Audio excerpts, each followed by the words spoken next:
Hey, how's it going? Good to see you guys. I am just going to get this up live here. And then we can get started. Hello, good to see you guys. Hey, Nancy, good to see you. Hope you guys have had a good week.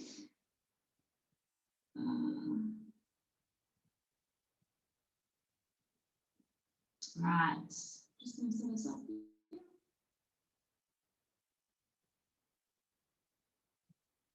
Awesome. Cool. So yeah, I hope you guys have had a good week. How was your day? Wow, Nancy, my day is just starting at 7 a.m. But so far it has been awesome. How about you? How was your day? Are you doing the cleanse? Let me know in the chat who is doing the cleanse. Because I'm all the way out in Australia and shipping is slow, I haven't got my cleanse packet yet. So I'm starting a few days after you guys. Hopefully, I think my package is due to come today, which I'll be excited about, which means that I'll start tomorrow. I've kind of been, easing in, sticking to kind of the guidelines anyway. But I get all my supplements and start my smoothies hopefully tomorrow. So that'll be exciting. Dr. Bart, hello. Hello, Karen. Oh, I can't hear you. You can't hear me? No, not really. You're really quiet. Can anybody else let me know in the chat if it's just me or if you guys can hear me? You can't hear me at all? Oh, I know what it is. Here. Yeah, you can hear. All right. I gotta get rid of these.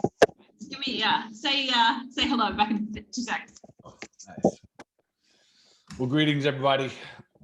I'm excited about tonight's show. I already got a bunch of questions, so these are actually some of my favorites. So you guys, if you have questions, make sure you keep doing your thing. You can put them in. If you're here with us on Zoom, put them in the chat, which is awesome. And really, no questions are off limits, I guess. I'll do my best to answer any one of them. And then if you are, Karen, we are live on Facebook as well. We are live on Facebook. Means you can also hear me. Yes. Yeah. Yeah. So we are in business.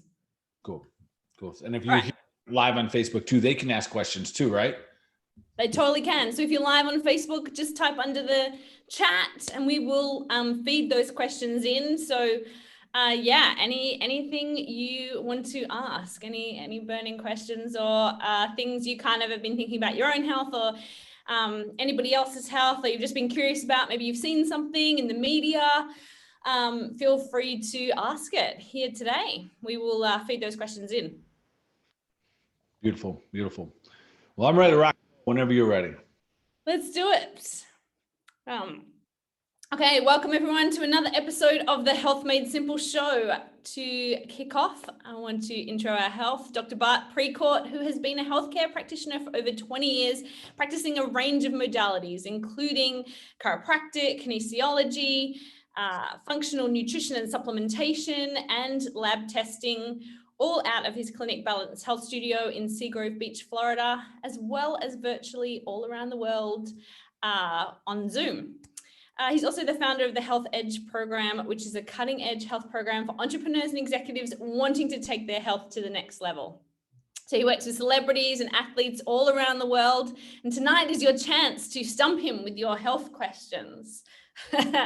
So feel free to, we've got a bunch of questions that get written in all the time. So we're going to start with those, but write them in the chat and we will do our best to answer them. Yeah. And again, so just a quick shout out and thanks for being here, of course, for here on Zoom or if you're on Facebook. You know, Karen, I'm getting lately, for whatever reason, I'm getting a ton of feedback, really positive feedback, real uplifting feedback about our show here. So I want to thank all of you that have, sent us those messages or just, if I run into you or just whatever, it does matter.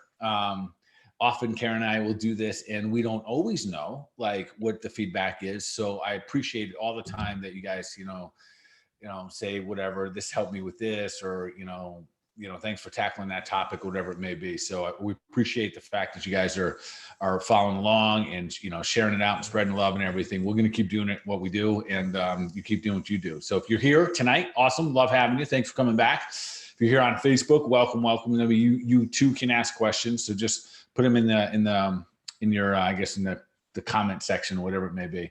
And even like there's topics that's what often happens, Karen. So, a lot of the questions that we'll get are the same questions that I get every day in clinic. So literally the questions that people have are common questions. And we talked about a couple earlier today. And they just come up over and over again. So those are good ones. They're good conversation pieces. And sometimes there are things that I'm unaware of about like what's going on in the media and what I got questions about different strains the other day that wasn't on our list tonight, but we can put that on our list if you want. There's just all that kind of stuff. So everything is on the table, I think, at least until we figure out a question that's not on the table. Yeah, awesome. And I think you brought up a good point that there isn't. Lots of people ask the same questions. Sometimes you might have a question in your mind and you think, oh, that's nobody else wants to know that, or that's not valuable to anybody else, but it really is, right? Like we often think, oh, that's a question that we're asking, but there's hundreds of other people out there that your questions benefit. So we love getting your questions because they help everyone. I mean, we get questions in and then that pings something for me, or I know I learn a lot from your questions. So yeah, definitely write them in and let us know. All right, should we kick off with the first one? Yeah, let's dive right in. This is an easy one here in the chat. What sport was Kelly in the Olympics? Oh yeah, so Kelly was in field hockey, and I'll brag on her for just a moment. That Kelly's my wife, and so I met her in in '96, and she played in the 1996 Atlanta Games. Where the Olympics were here in Atlanta, Georgia. So I say here, that's where we used to live. So I met her there, and it was interesting. I was just finishing up my tail end of chiropractic school. I was at Life University, and I was waiting tables at this restaurant, and their team would come in. And, interesting, I guess when like you're like in the news that much, or I don't know, just like you're in the spotlight that much, when someone goes take a photograph of them, this is like my first memory of Kelly and her team. Someone's like, hey, can I get your photo? And they're like their Olympic garb on and everything is super, super cool. And our restaurant was really conducive to having big groups. So someone wanted to take a photo, and literally like 25 girls, like in one moment were like in photo ready shot, like position. And I was like, what the heck just happened there? And I guess they're just so used to it. They literally just had like, all right, let's take a photo. They all smiled, and then they'd all just break out.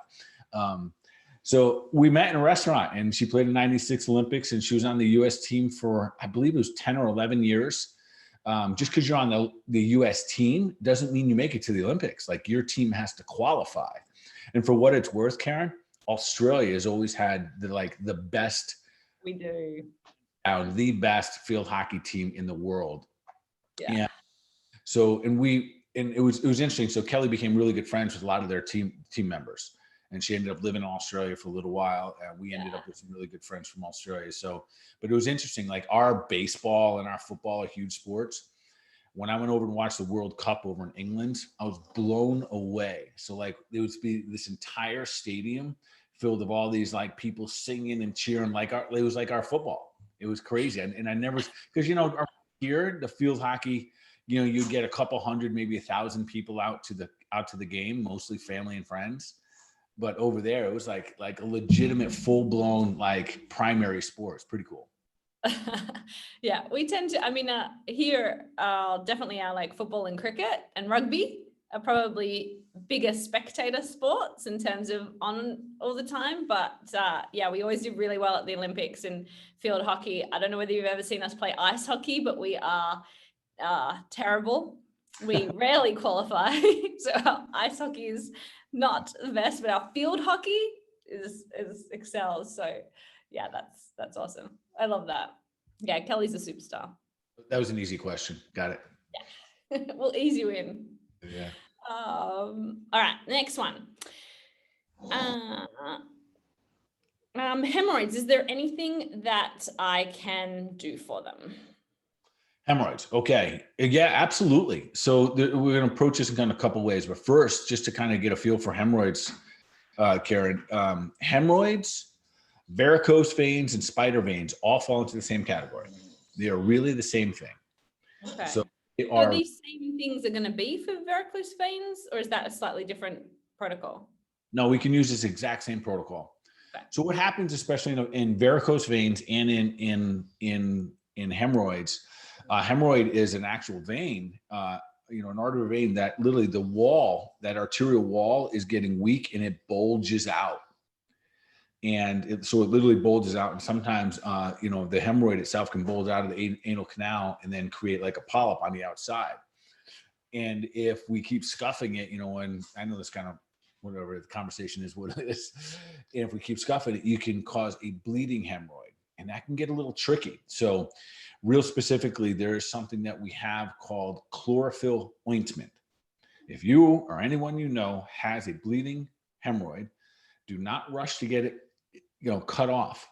That because you still got other issues. You still have, a challenge there. So you literally apply this chlorophyll ointment directly on it 2 times a day. Sleep on it, sleep with it overnight. And it's a little messy. It's green, so like it's literally like it is chlorophyll. It's essentially like plant blood. But that will calm it down. So it'll calm it down. So then it can then heal up, which is super, super significant. That's if you have a bleeding one. If you don't have a bleeding one and you have varicose veins or hemorrhoids, there's two different supplements I use. One's really a root and one's an herb. One's really an herbal blend. And that blend is horse chestnut is fantastic for this. And so is butcher's root, or butcher's broom is what it's called. So the one I use, Karen, if you guys want to put this in notes, and if Whitney's with us as well, it's vascular complex. So it's an 8-week protocol. So use vascular complex, which is a combination of horse chestnut, butcher's broom, and ginkgo. And the reason the ginkgo is in there, and this is how intelligent some of these blends are, ginkgo helps microcirculation. In most of the areas that you have an issue with varicosities or spider veins or hemorrhoids, you have a circulation issue. Either we're putting too much pressure there and that inhibits the amount of nutrients and oxygen that area can get, or someone like myself, you've been standing, so I've been in my clinic for 24 years and I'm standing and I can kind of see the beginning part of not really the really bulging veins right now, but almost like they could turn into varicose veins if I don't keep them strong. So this would apply for anyone out there that's maybe a runner or an endurance athlete that is using compression socks. This protocol that I give you would be solid for you. So the one is the vascular complex, and then the other is Kalasandra root. Kalasandra root is just phenomenal in many ways, but it's also an antioxidant. These two together will help increase the structural integrity of that artery and vein. So it keeps it from bulging out, which is phenomenal. It literally makes that smooth muscle stronger. So I give them 3 of them twice a day of both of those, the vascular complex and also the Kalasandra root, 3 twice a day. And I do that for 8 weeks. And typically in that 8-week period of time, you will see a difference, which is awesome. So if just another little side note, if you know that your hemorrhoids are being caused from straining, add AF beta food. AF beta food and or magnesium. You probably need a little bit of both to help you just kind of open up the bowels a little bit and let things go a little bit. But AF beta food is a beet product. Same thing. I guess I'll just give the dosing. I'll have you take 9 a day, three times a day, until you really start to get your stool moving, and you want it to get loose. It's almost important during that time that you have the hemorrhoids, especially if they are bleeding at all, you want to get them a little bit looser, and magnesium is great for that. I use something called magnesium lactate. You use about 3 at night. And if you use that with the AF beta food, that'll help thin the bile. That's what the beets do. Helps thin your bile. That means things can slide through better. Magnesium is a vasodilator, opens up. So you can see that. So it opens things up so you can move things through the intestines better. And then you can heal it up by using the vascular complex and the Kalasandra root. So there you have it. Awesome. All right. I've just put those links in the chat here for you guys if you want to grab any of those supplements that we just talked about. So yeah, And usually in an 8-week period of time, that will, and usually shorter, quite frankly. But if you bring those back in, it's almost always, that's been my go-to for years. And for me, because I'm on my feet so much, a couple of times a year, I'll just go back on that protocol, because I'll literally just and whatever's farthest from the heart, like, lower leg, or, just any part of our body, if we're sitting down all day long, creating that pressure, it's just a smart thing over time to do. Cool. All right. Next question. Is there anything that we can do for arthritis in my hip? Arthritis in the hip. Yeah, there's so much you can do. We did an entire show on arthritis, but I'll kind of keep it simple here, because most of the time when people are asking that question, they're asking about a type of arthritis called osteoarthritis, which means literally osteo meaning bone, and arth, joint, itis meaning inflammation of the bone in the joint. So usually it's where the femur head gets up into that socket. So we want to decrease inflammation. It's an inflammatory process. So we're going to get back to basics here. And I tell you what, the power here is, so we're on a cleanse right now. Well, we just started our cleanse yesterday. And a lot of people that go into the cleanse with arthritis are going to scratch their head and be like, interesting enough, my arthritis improved. It went away because they clean up their diet. So number one, we got to get rid of the carbs and sugar. You got to get rid of the junk. So get back to God's garden is number one. Absolutely, positively.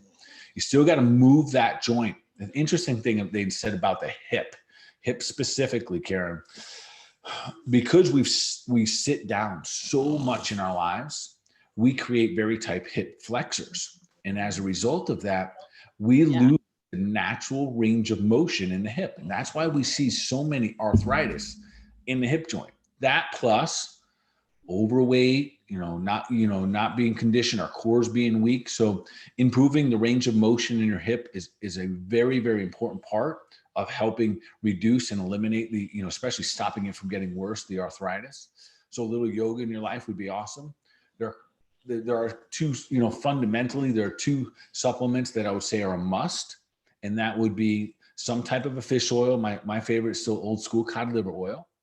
You use 2 of those twice a day. But most impactful in the supplement world here for arthritis is going to be turmeric. And the one we typically use in our clinic is one that I absolutely love. It's called Turmeric Forte.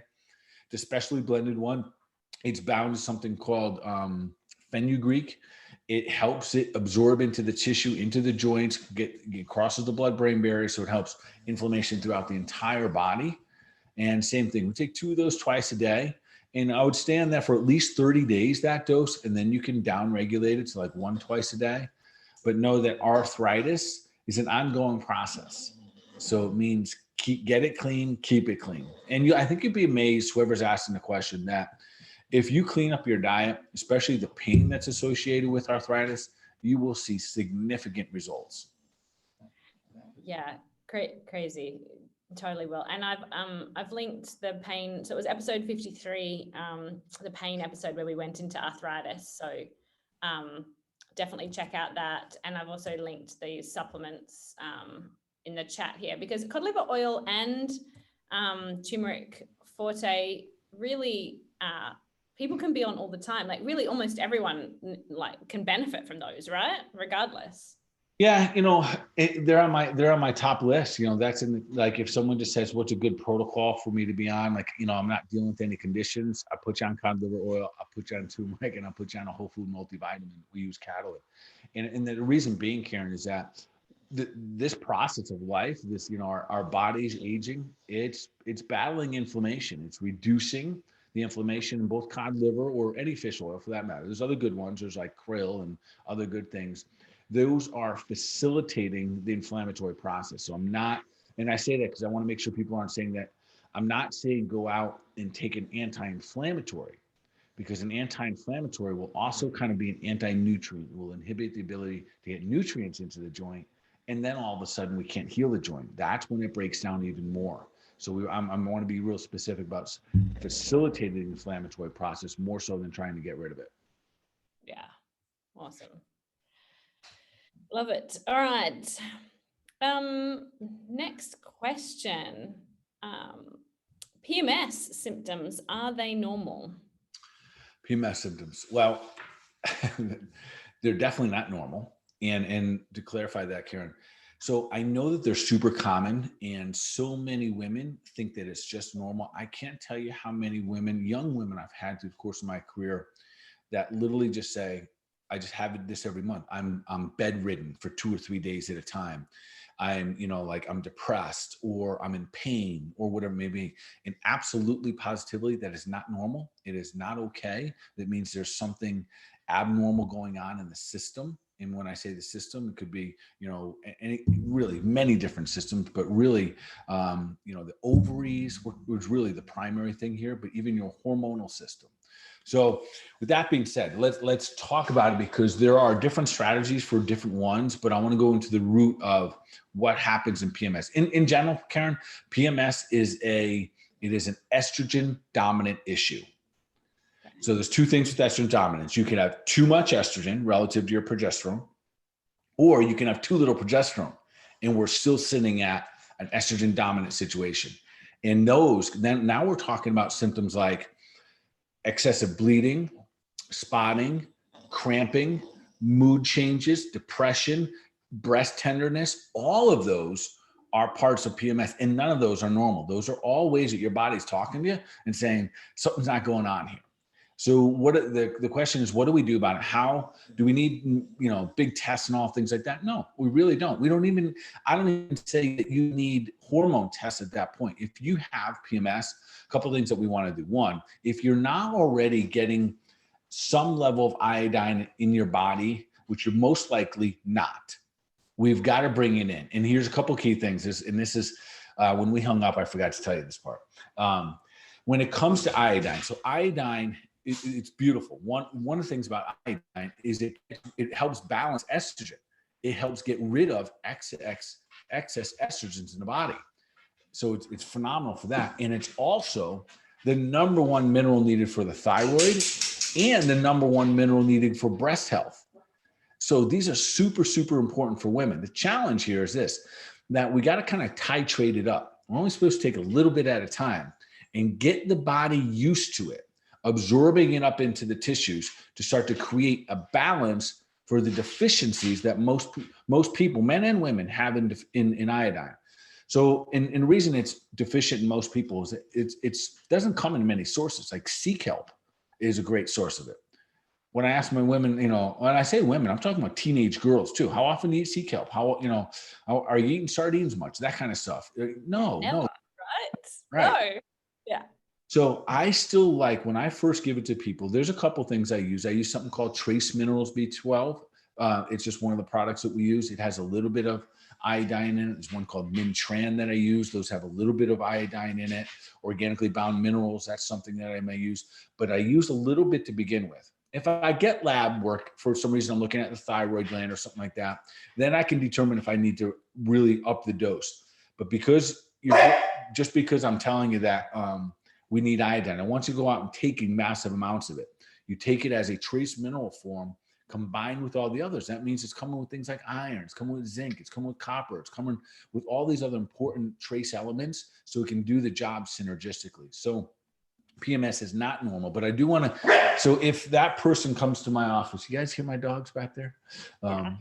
Yeah. So if someone comes into my office with that thing, with PMS, there are some very specific things that I give them. One, and we've talked about it on this show before, the number one herb for all cycling women, drum roll, it's chaste tree. If you're chaste tree, C-H-A-S-T-E, chaste tree, phenomenal. The reason it's so phenomenal is that it helps the body. One, it's very calming. It helps you kind of just regulate mood, regulates hot flashes if you have those, yet it also helps you naturally increase your progesterone levels. So that by itself will help wherever that if that PMS is being caused by an estrogen dominance right away, that's going to help. And when I say right away, like usually in the first turn of the first cycle, we'll see some changes there. Typically, now it gets a little more specific. If there's heavy cramping, if there's excess bleeding, I will add something called Ovex. Ovex is a very specific supplement, and it's for ovary support. So if you have, bleeding, heavy bleeding, you have spotting, just abnormal, we want to support the ovaries. That means they're weak. They're sloughing off tissue in excessive amounts, and we need to make the ovary itself stronger. So Ovax is something that I use for that. Magnesium, always important for women, absolutely positively, everything from heart health down into cycling, and very, very important. And we're going to lose a lot of magnesium if you're having a high carbohydrate, high stress, or you're not sleeping good, all those fundamentals. So iodine, magnesium, and again, these are minerals that are real important. Ovax and chaste. Those will typically make a huge change, but no, PMS is not normal. Ladies, if your daughters have PMS and they need to take days off from school, that is not normal. I understand it's common, but it's telling us something's wrong with the body. And don't get mad at me when I say this, everyone. Just because your daughter has an imbalanced cycle, it is not an excuse just to put her on the pill.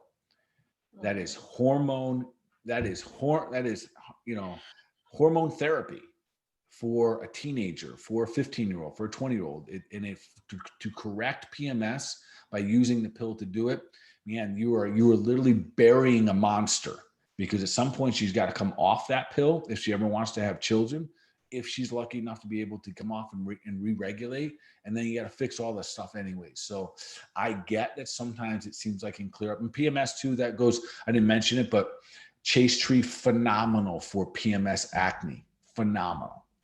Yeah, so you can take and listen, you don't need much of the chaste. Just literally, I'd probably have the first cycling month, I'd have for the first 30 days, 2 in the morning, and then just one every day, and just stay on that until you're into menopause. But it's that phenomenal, that important of an herb.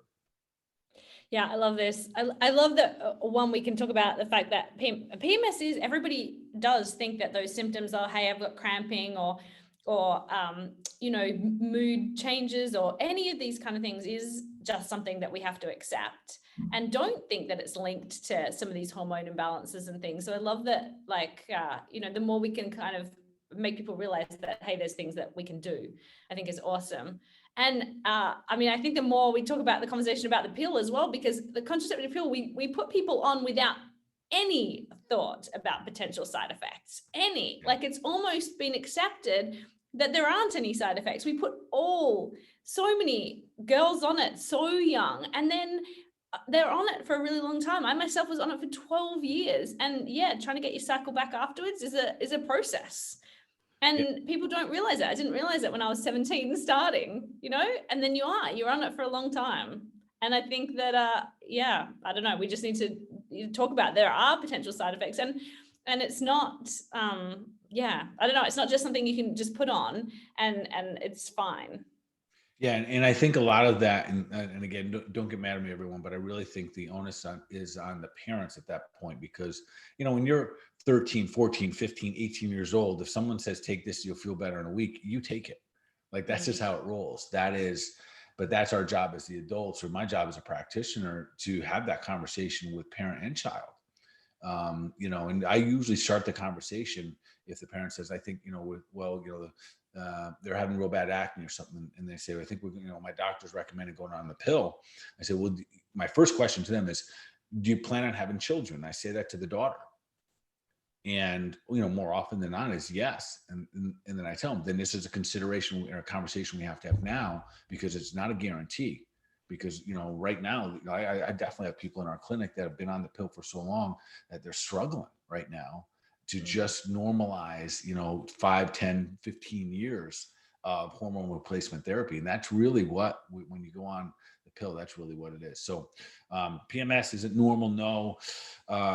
Cramping, all of that, no, it's normal. There's other things I use, like if you are just a chronically bad cramper, there's something called Cramplex, works awesome.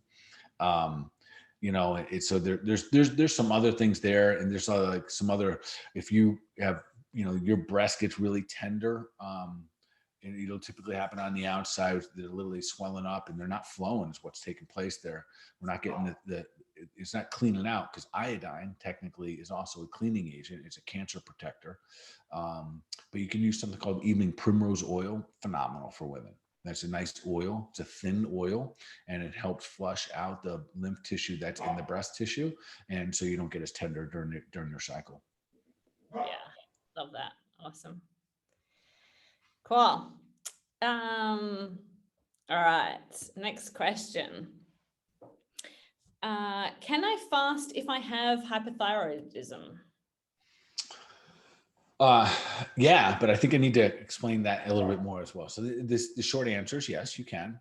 Most likely, Karen, this question was derived from someone reading somewhere saying that that you got to be careful if you have hypothyroidism, that fasting could create problems. So let me kind of clarify that, because that's not necessarily true, but there's like a sideways truth to that, but it's not a full enough answer. So oftentimes what happens with hypothyroidism, so if you've ever been diagnosed with a low functioning thyroid, almost always it also includes an adrenal issue. Now, the adrenals often do not get addressed because they're not an easy blood work. The only way to test those, if you're going to test them, you got to do through saliva. That's the only accurate way to do it. So those usually get just kind of left behind. And so when you get hypothyroidism, often there's adrenal issue with it. And if those people who have hypothyroidism also have a little bit of adrenal fatigue, and then they start fasting, Karen, and they're not doing it and they're not becoming adaptive. And this is the key part of this. They're just thinking, man, you know what? I'm just going to fast 16 hours, 18 hours today. I'm going to get skinny real fast by Friday, or something like that. That can really stress the system out. Part of the fasting is to put the body in a state of hormesis, which is, literally a natural state of stress, just like working out is, but it puts the body in a little bit of stress. It gives it a timeout to the digestive system, and we kill off the weak cells. That's one of the huge advantages or benefits of fasting. And that, of course, also often is accompanied with a little bit of loss of weight. Your brain starts working a little better. Your inflammation goes down. But if I back up a little bit, becoming adaptive is key when it comes to fasting. So I usually recommend that we just start 12 hours, male or female. And, like we were discussing earlier, 12 hours should be easy breezy, folks. Because in theory, let's just say you eat at 6 o'clock, and you're going to bed 9 o'clock, right? That's if you're going to bed early. So you're already 3 hours in, sleep for 8 hours, you're 11 hours in. And then, and if you're getting up at, 6 o'clock, you're 12 hours. So it's easier that should be an easy part. Now, women will typically do really good. When I say really good, work themselves up consistently, 12-hour fasting, committed every single day, 2 or 3 weeks doing that. Then bump up a little bit, then go to 14 hours. And then at 14 hours, stay there 2 to 3 weeks consistently. And no different than if we were like training for a marathon. We wouldn't start at 26 miles. Like, we may want to work up to that, but you would work yourself up in endurance, or you can suffer breakdown, or you can, push the whole thing into trouble. Yeah. So we're going to work our way up there, so that for women, for the most part, 14 to 16 hours is the kind of the sweet spot. And that, again, is getting your body used to it. And what happens there naturally is that life gets in the way sometimes, and you go 17 hours or you go 18 hours, and it's perfectly okay. And hopefully when that happens, you're like, man, that was easy for me. Like, I was able to adapt, no big deal here.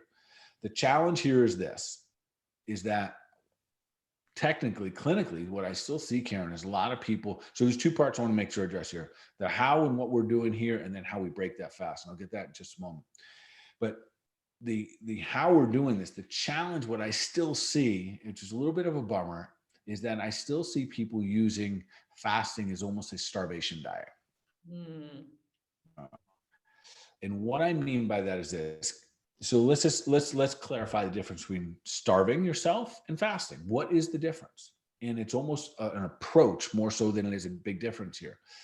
Starving yourself is when you fast, you don't eat for 16 hours, and then after 16 hours, you're still concerned about your calorie intake. Bad. This is not a good strategy. Those 2 things do not go together. That is just something that you're trying to lose weight and not looking at all the benefits or the physiology that goes along with fasting. So when someone's intermittent fasting, if there was a difference between, what's the difference? Could you just call it starving yourself for 16 hours? No. because fasting means you can completely replenish yourself. If you fast for 16 hours, in the 8 hours, you're going to eat copious amounts of food. No concern, not calorie counting. You might do carb counting just to keep those carbohydrates down, but absolutely no caloric counting. And the reason there is because you're going to eat as much as your body needs. And this is a big difference that I still see taking place. I want to back up just a little bit too, and just kind of make a note to my women. I see a lot of women out there, Karen, that are fasting 18, some of them 20 hours a day. And then they get into their first meal and they break it with a high carbohydrate meal. The challenge here is this: they probably got results. And if you're talking about results, meaning weight loss, they got results for a period of time. And then after that period of time, the body will absolutely go into a plateau and it might start working in reverse. Meaning, if you break your fast, everyone listen close on this. If you're breaking your fast with a high carbohydrate and or sugar meal, your body will then learn to hold on to everything because the sugar's coming. Yeah. You will unteach your body how to become fat adaptive and teach it to hold it longer because the sugar's coming. Our bodies, we work in efficiencies. So if your body knows that it can work the least efficient to get the job done, and then eventually you're going to feed it sugar, 14, 16, 18, 20-hour fast, they won't matter because you break your fast with a high carbohydrate or a high sugar diet. Yeah. So what should we be breaking our fast with? Great question. Yeah. So we still want to break our fast with something that has, so listen, it's not that you can't have any carbohydrates. You can have, so listen, like breaking your fast could be, you could have lunch and you can have like a tuna salad where you have tuna fish, right? And then, so that's, a fat and a protein, and then a salad. And that salad might be kale or spinach or anything like that. And it's a complex carbohydrate, perfectly fine. So that's not going to be none of those are high glycemic foods. So that's really what we're looking for. So if you break your fast with like a banana smoothie or something like that, and it's yummy, but you're going to real quickly convert that to sugar. And yes, it's going to feel good in the moment or not. It might give you a headache as well, but your body's going to go, interesting. Every time we go this long haul, eventually we're going to get these carbs and sugar. So maybe we don't have to break down so many fat molecules and turn them into ketones. So it's not as hard as we think. So I think I broke my fast today. I guess it's really a Buddha bowl. And I didn't have any animal proteins, but in there was like broccoli and Brussels sprouts and just all this good stuff. And that's and where did you get that? I might have got it at this really great place called Prema Organic Cafe in Seagrove, Florida here, where it's, we've got it all going on, 100% organic, 100% of the time. So how we break the fast, and I know we were talking about, can you fast? The original question was, can you fast if you have hypothyroidism? Yes, I absolutely love it, because anytime we fast, we're going to kill off weak cells eventually. And then we get to replenish the body with new cells, including thyroid cells, and we will make a stronger thyroid. So the answer is yes, but we do want to be mindful. If you have an adrenal issue, longer fasts are not suggested. Okay. And if somebody wants to do the adrenal testing, how do they do that? Real simple. That's something that we can, if they're local, they just come by and pick it up. They literally, we will mail them a box, and in the box there's 5 little vials, and you spit into the vials through the course of the day. It's an awesome test for a couple of reasons. One, it lets you know how much cortisol you're producing and when, and that is really the gold standard to let you know the status of your adrenal glands. And one of the reasons, I'm glad you asked this question, because when it comes to hormones, the most overlooked component of balanced hormones is your adrenals. I don't care how much you chase estrogen, progesterone, and testosterone.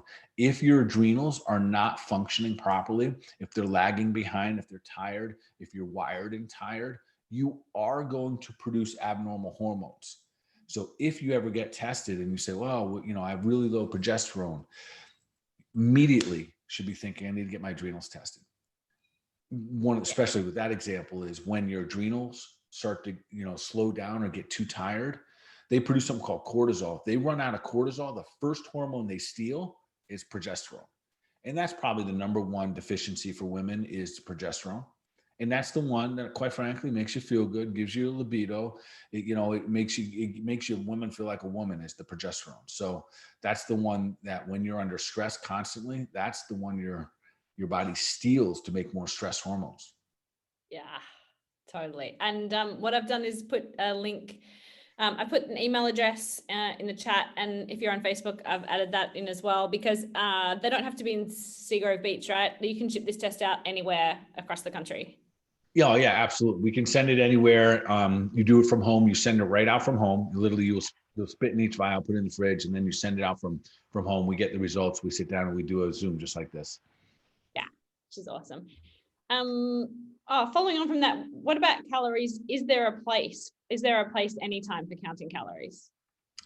I think, I don't want to say no and act, like they don't matter yet. More importantly than calories is making sure that we're consuming, foods from God's garden. Number one, don't count calories. If you're not eating from God's garden, don't count calories. It's manipulated. That's how most of these foods were packaged, to manipulate the caloric intake.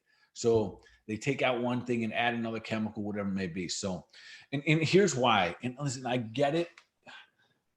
I get why people, and listen, and there's in the industry that I'm in, and especially like the gym industry, the people in the workout all day long and doing crazy ass workouts, they say it's calories in, calories out.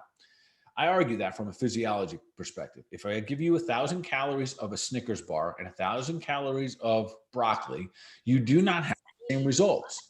Yeah. But listen, I'm telling you right now, Karen, I'll probably get bad feedback tonight from this by me saying that. Like, I've had literally people like dog me on on like Facebook and stuff like that. Be like, we don't know what you're talking about.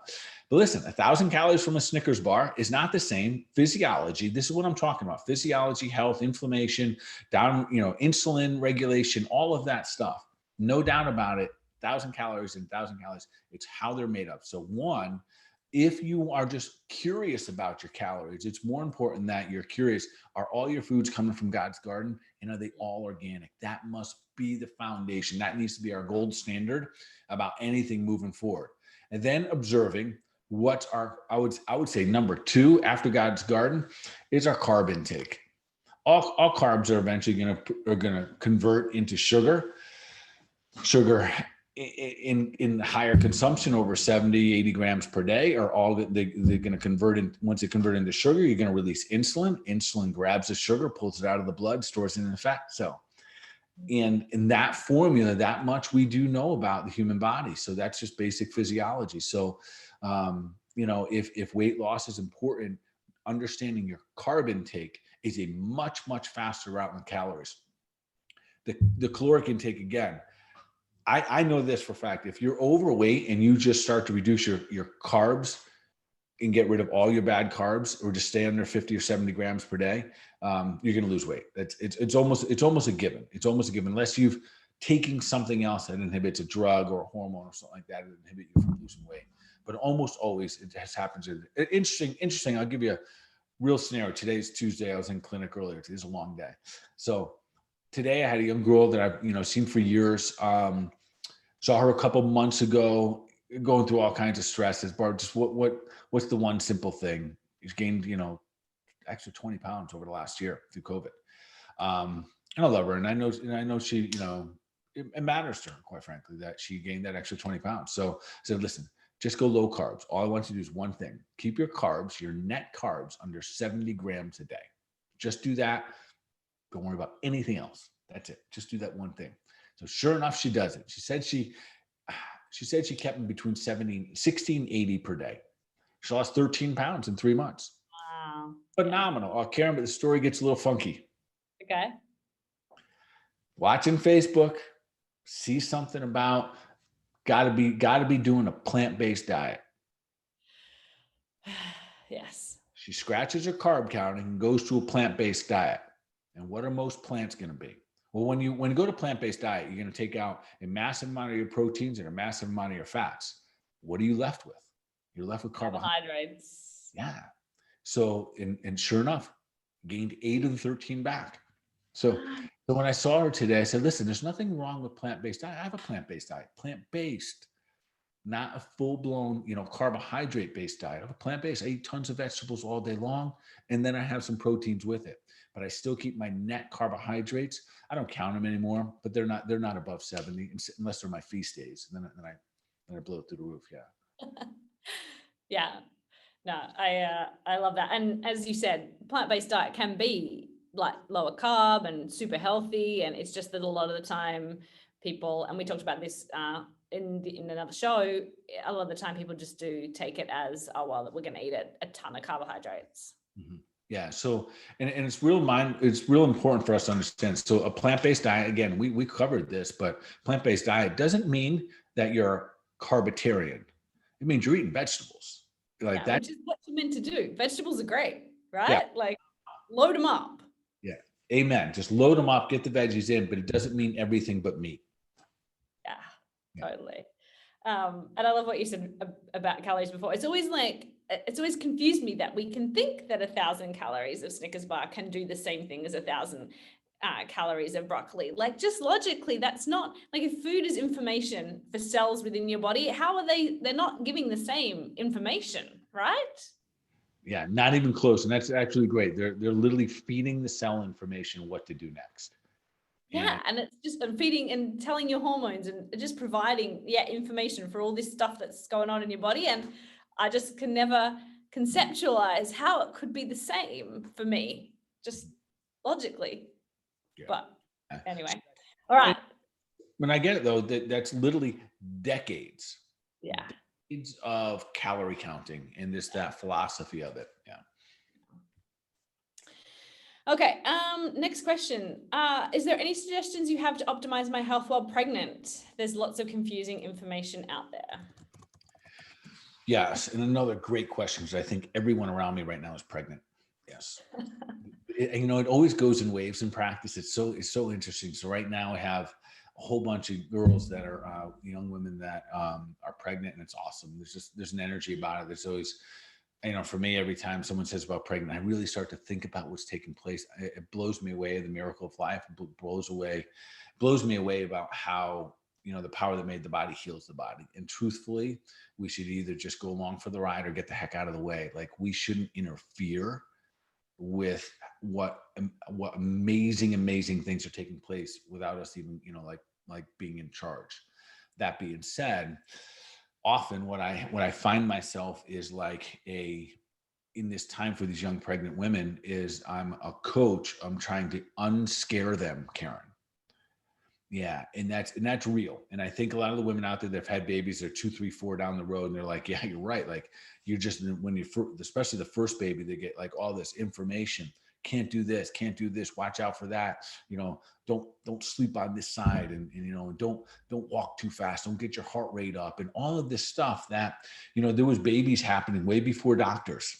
And it happens, we've been doing it for on and on and on.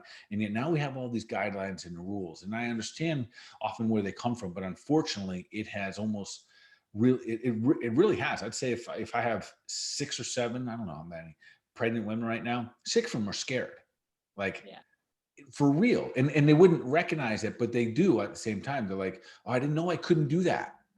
And you didn't know you couldn't do it, because you can do that. You have to go with the flow. You got to start to listen to your body. But there are some things, Karen, based on our diets, that we want to make sure that we kind of level them up a little bit, especially when we talk about baby development. Number 1 on the top of the list here, fatty acids.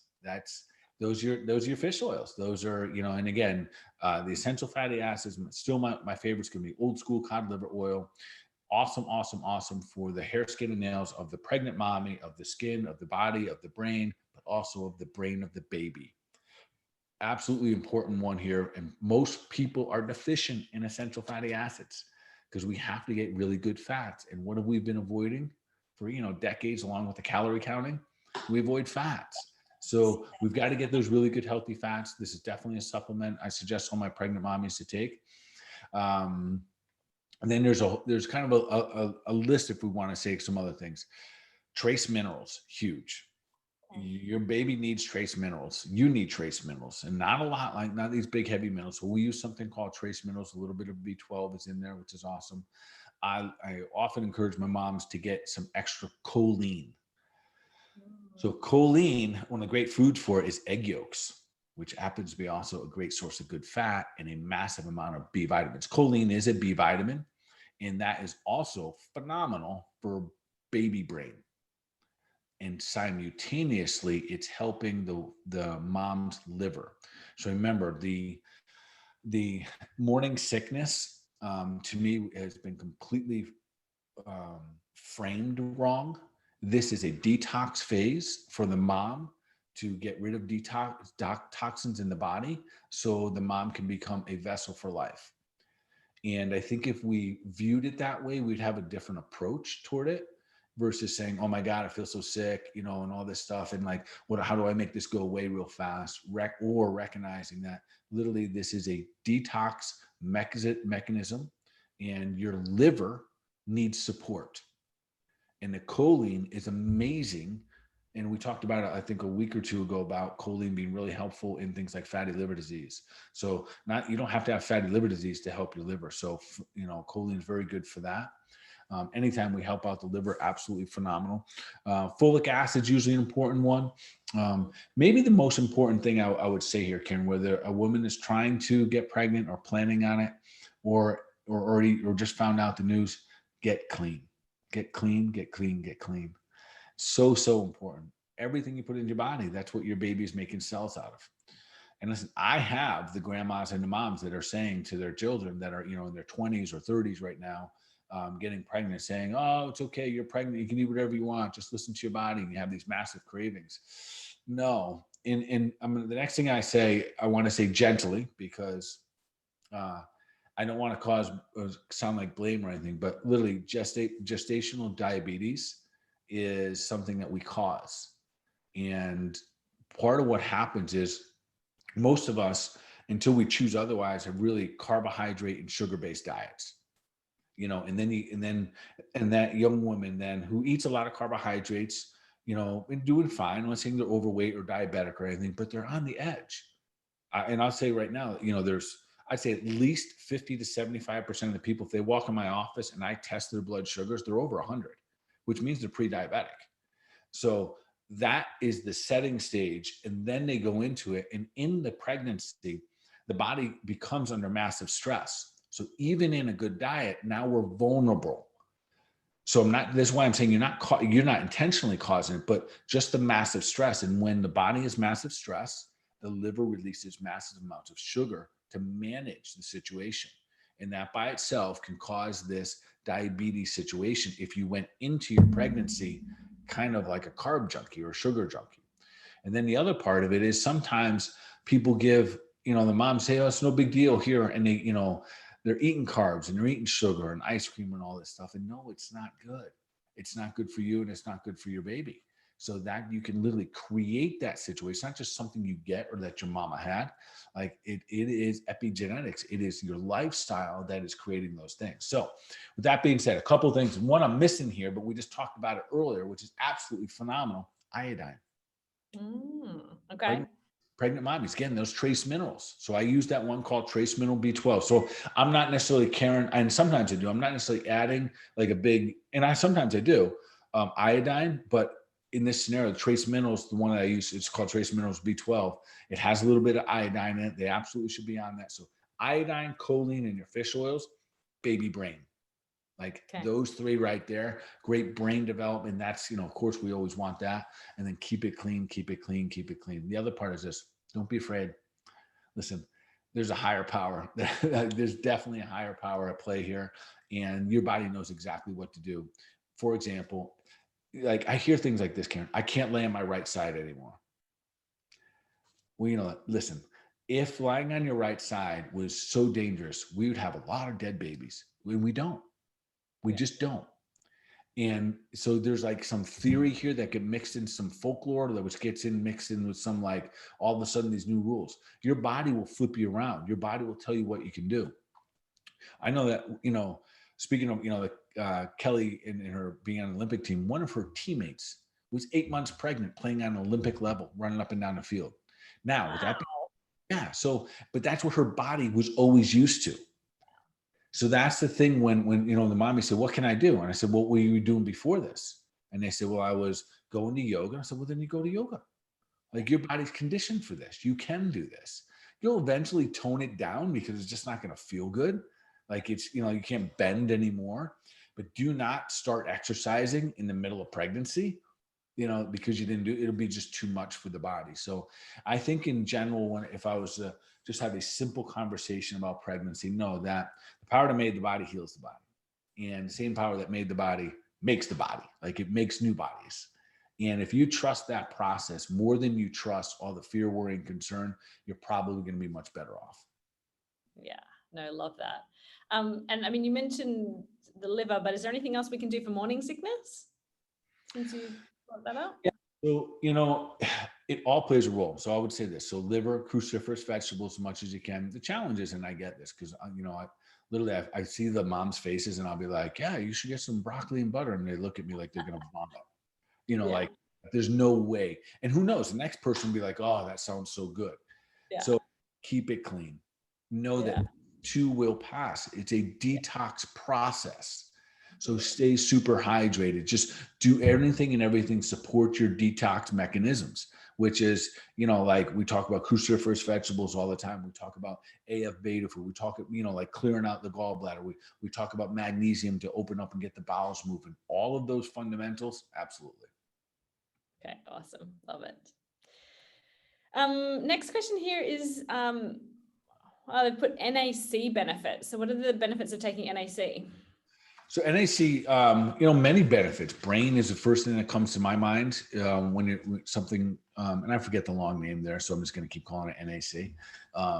Yeah, me too. Brain benefit. It's not one of my first ones that I recommend, and I know it's a popular supplement out there, and most likely I don't use it is probably because I can't find it in a whole food source, Karen.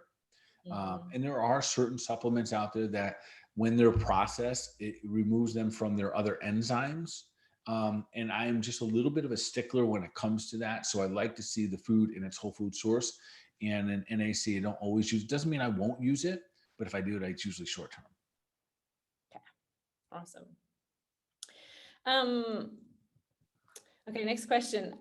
There's been a lot of talk recently about long haulers in terms of getting sick from COVID. Any thoughts about this? Yeah, so I think we're going to continue to hear this for a little bit longer. Long haulers is really what they're alluding to there is they had COVID, they got over COVID, but then they have all this other stuff going on afterwards. And, clinically myself, and I think a lot of the other practitioners that I share with, we're coming up with basically the same explanation for this. And it goes like this. It's not necessarily the virus that has wreaked havoc on the body and the damage from the virus. Yet it's the debris and the toxins that are left over after the virus. So Karen, specifically what I mean is the virus enters the body, your white blood cells say, all right, let's do this. And they fight and they break down and then they die. And then they have this weird debris. They have this toxins, this stuff left over, and they have it in this massive amounts. And now that could have attacked a particular part of an organ or a gland, could have lodged a little bit in the liver. And then we have some liver cells that are beat up, or in the lung field, or it could have been in many different areas. It could have just affected different parts of the body. Now you have this debris all over the place. So you win the battle, but the battlefield is a mess. It might have been a mess prior. Most likely it was, right? So I have people that did COVID during the cleanse and they did just fine afterwards. They didn't have any long haul symptoms. So those long haul symptoms can be anything from it could be psychological. There's people with depression. There's people with losing their hair. There's people with, symptoms with their ovaries and cycling, and you name it. It's anything and everything. And that's what happens when things are when we get toxic. The other part of it is this, Karen. We've talked here on our show about something called stealth pathogens. Stealth pathogens are things like Epstein-Barr. Those are parasites, and those are all the other viruses that are living in our body. And they are opportunistic. They are literally waiting for these moments to happen. So when that battle goes on and your white blood cells are beat up a little bit, they've been exhausted, your soldiers are dead, things are a mess, those viruses, those pathogens, those parasites come out and wreak havoc on the body. So what do we do about all this? So it depends on the situation, but no doubt about it, we got to get clean. Yeah. Again, I know it sounds like a broken record for a lot of these things, but God's garden, we're going to reduce the amount of carbohydrates and sugar so we can really, really lower the inflammatory process. That's it in a nutshell. We became so inflamed, we couldn't handle the inflammation. Some people lost their lives as a result of not handling it, and their heart broke down, not handling it, and they had an embolism, not handling it, and they had a blood clot, whatever it may be. So it's helping manage all of the inflammatory processes that are taking place afterwards. So of course, we're going to get clean, lower the carbohydrates, incorporate a little bit of, do the scaling up of the intermittent fasting, because you're going to start weak and you're going to get strong.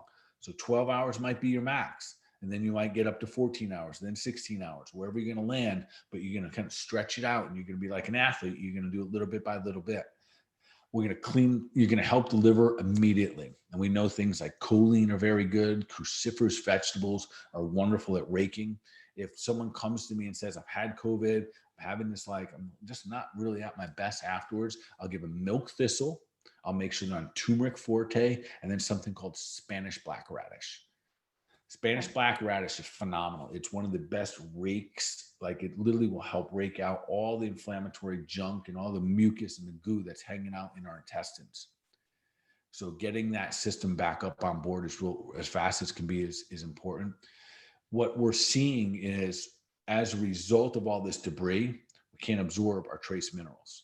We're already getting a deficient, we're already getting a low amount to begin with, and then we create deficiencies. That's the number one cause of the hair loss after COVID, and we got to ramp up that system. But that's exactly how we do it: support the liver, clean out the body. Spanish black radish, clean things out. So getting those trace minerals back, getting electrolytes back, huge, very, very simple. But those things like magnesium and potassium and chloride and calcium, all those guys, we got to get those back in a good balance so we can get everything just kind of charging back up.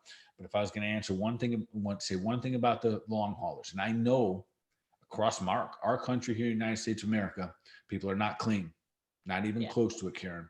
Across the world. Yeah. That's why the sick stay sick. We have to do something different. If you just got walloped, you just get into a really bad fist fight, and then you just keep getting in fist fights, you never heal. You've got to change the system here. And the system means that at some point you got to draw your line in the sand, and you got to decide to do something different. And if you had COVID, listen, you got to do something different. You got to clean out that debris. Again, we're doing our 10-day cleanse right now, which is awesome. I'm so jazzed that so many people were like, yeah, I'm in, because it gives me like that hope and insight that we did learn something from this pandemic, that we said, all right, the old norm of just getting by and doing pretty good is no longer good enough.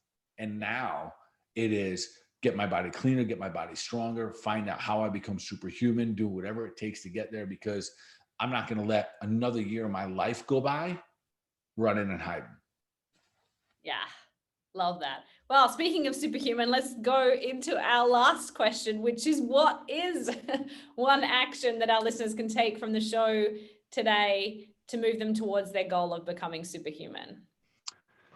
Oh boy. All right. So I after these questions, I think after tonight is to, again, I think the biggest action I would tell people is just remember that the power that made the body heals the body. We talked about PMS, we talked about pregnancy, we talked about calories. So listen, if we get back to being great listeners and understand and have a little of that faith and really, really own that concept that the power that made the body heals the body never lies. If we can continue to go back there, and then sky's the limit. Yeah, love that. Get out of the body's way, right? Yeah. Awesome. Well, thank you so much, guys, for tuning in. We'll be back same time next week for another episode of the Health Made Simple show. Yes, and as usual, thank you guys for showing up. Keep doing your thing. Keep sharing it out. Keep spreading the love. And as usual, we're going to take deliberate action for your mind, your body, your overall wellness. Y'all be awesome.